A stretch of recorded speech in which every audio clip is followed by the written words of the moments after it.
absoluto respeto y acatamiento del auto. Yo siempre he dicho a lo largo de toda mi trayectoria política que la mejor manera de que cuando los jueces te dan la razón la tengas es que cuando no te la den no la tengas. Y por tanto, aquí no la hemos tenido,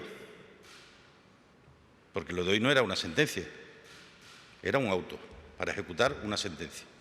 Por esa razón, el día de mañana el Consejo de Gobierno aprobará la constitución de una comisión de trabajo para la gestión del auto, una gestión ad hoc, para hacer posible que cumplamos con los plazos de 6 meses y de 3 meses que la Sala del Tribunal Superior de Justicia nos ha impuesto. Y creo que además con buen criterio, ¿no? En definitiva, que yo me propongo que lo que dice el auto se cumpla en todos sus extremos y a la mayor brevedad posible, tanto en lo que significa el plan para la demolición y la revegetación como lo que aporta como medidas para la minimización de los efectos sobre el impacto ambiental.